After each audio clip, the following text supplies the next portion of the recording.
Permainan tradisional ular naga adalah salah satu permainan yang membutuhkan kurang lebih 10 orang dalam permainan. 2 orang bertugas sebagai penjaga dan 8 lainnya berbaris ke belakang membentuk ular. Kedua tangan diletakkan di pundak pada teman-teman yang berada di depannya. Yang 2 orang berhadap-hadapan dan saling berpegangan tangan lalu diangkat ke atas. 3. Setelah itu, pemain berputar sambil melewati 2 orang yang bertugas menjaga tadi. 4. Sambil permainan berjalan diiringi nyanyian, semua peserta dan penjaga bernyanyi bersama. Pada saat lirik terakhir, ia akan dijepit oleh penjaga dan keluar dari ular. 5. Pemain kedua yang terkena akan menjadi ketua kelompok kedua dan yang pertama akan menjadi ketua kelompok yang pertama. 6. Untuk peserta ketiga dan seterusnya akan diberikan pilihan untuk mengikuti kelompok yang mana, biasanya dengan dikasih kode mau bulan apa bumi. 7. Setelah tertangkap semua, maka permainan perebutan anggota antar kelompok dimulai. 8. Yang anggotanya habis duluan ia adalah kelompok yang kalah. Manfaat permainan ini untuk dalam olahraga yaitu adalah mengandalkan gerak tubuh yang lincah, sehingga dengan memainkan permainan ini sama halnya dengan berolahraga untuk kesehatan tubuh anak. Selain itu, permainan ini dapat melatih anak bekerja sama dalam tim, menyusun strategi, dan bersosialisasi dengan sesama teman. Permainan tradisional domikado adalah permainan yang cara bermainnya sangat gampang. Pertama kita buat lingkaran, kemudian kedua tangan kita letakkan di atas paham teman kita yang berada di samping. 2. Kemudian teman di sampingmu itu akan menepukkan tangannya ke tanganmu sambil menyanyikan lagu domikado atau lagu yang sesuai dengan keinginan kita. Akan ada orang yang terkena hukuman jika tepukan tangan tadi kena kita pas di akhir nyanyian domikado. Manfaat permainan ini dalam berolahraga yaitu melatih anak untuk konsentrasi, keakraban, dan kebersamaan di antara anak. Domikado dilakukan dengan sekumpulan anak yang membuat lingkaran dan tangannya saling menyambung. Permainan tradisional engklek. Peraturan dan cara bermain. 1.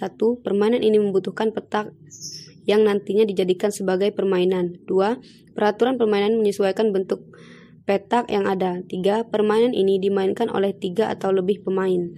4. Pemenang ialah yang memiliki banyak petak setelah melewati tahapan permainan. 5. Permainan ini membutuhkan waktu yang lama untuk menyelesaikannya.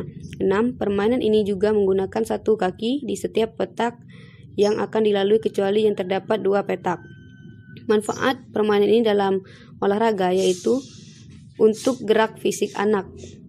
Permainan ini mendukung pertumbuhan anak, terutama kecerdasan kinetiknya. Anak yang melompat dengan satu kaki pada permainan engklek akan berusaha menyeimbangkan tubuhnya dengan satu kaki. Lompatan yang dilakukan baik bagi proses metabolisme tubuh anak dan juga dapat membantu untuk membakar kalori tubuhnya. Permainan tradisional congklak.